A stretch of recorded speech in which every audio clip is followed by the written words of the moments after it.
بسم اللہ الرحمن الرحیم۔ السلام علیکم۔ آج سے 15 سال پہلے کی بات ہے۔ ہمارے محلے میں ایک گورگن رہتا تھا جو فوت ہو چکا ہے۔ نام محمد یوسف تھا۔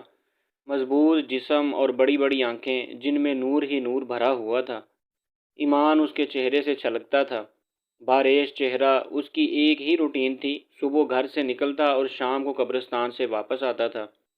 ہمیشہ راستے کے ایک طرف ہو کر چلتا تھا اور کسی کی طرف بری نظر سے نہیں دیکھتا تھا۔ ایک دن محلے کے پڑھے لکھے لڑکے اکٹھے ہوئے اور یوسف سے کہنے لگے کہ آپ کی ساری زندگی قبرستان میں گزر گئی ہے، ہمیں کوئی واقعہ سنائیں۔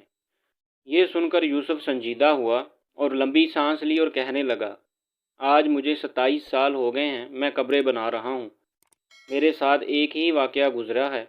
گرمیوں کی دوپہر تھی، کچھ لوگ میرے پاس آئے کہ بابا جی قبر بنانی ہے۔ میں نے پوچھا کہ آدمی ہے یا عورت ہے، تو انہوں نے بتایا کہ عورت کرنٹ لگنے کی وجہ سے فوت ہو گئی ہے۔ وہ لوگ یہ کہہ کر چلے گئے۔ میں عموماً اکیلا ہی قبر بناتا ہوں۔ میں نے سخت گرمی میں قبر بنانا شروع کر دی۔ دوپہر 2-2:30 بجے تک قبر مکمل ہو گئی۔ قبر کو فائنل کرنے کے لیے میں نے قبر کے اندر کدال ماری تو مجھے ایسی آواز آئی جیسے کوئی شیشے کی چیز ٹوٹ گئی ہے، اور بس پھر خوشبو ہی خوشبو پھیل گئی اور قبر ٹھنڈی ہو گئی۔ میں قبر میں ہی لیٹ گیا۔ باہر سخت گرمی تھی، اندر قبر ٹھنڈک اور خوشبو سے بھری ہوئی تھی۔ اس سے میری روح تک خوش ہو گئی۔ میں حیرانی اور دہشت سے خاموش رہا۔ مغرب کے بعد جنازہ آ گیا۔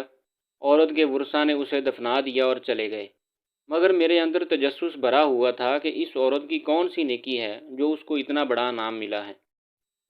باتوں ہی باتوں میں نے معلوم کر لیا تھا کہ یہ عورت کہاں کی رہنے والی تھی اور بجلی کے کرنٹ لگنے سے فوت ہو گئی ہے۔ آباؤ اجداد یہیں کے رہنے والے تھے۔ میں پوچھتا ہوا مطلوبہ جگہ پہنچ گیا اور عورت کے بارے میں معلوم ہوا کہ اس عورت کا خاوند کچھ عرصہ پہلے فوت ہو گیا تھا۔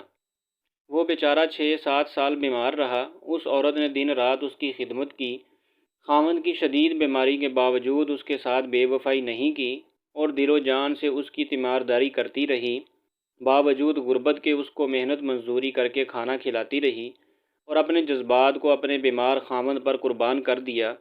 جو لوگ اللہ تعالیٰ کی رضا کی خاطر بے لوث انسانیت کی خدمت کرتے ہیں اور اپنی راتیں بھی اللہ کی راہ میں جاگتے ہیں، انہی لوگوں کے بارے میں اللہ تعالیٰ نے فرمایا ہے کہ میں ایسے ایسے انعامات دوں گا کہ جس کو کسی آنکھ نے دیکھا اور کسی نے تصور بھی نہیں کیا۔ خوش نصیب ہیں وہ لوگ جن کی قبریں خوشبو اور ٹھنڈک سے بھری ہوئی ہیں۔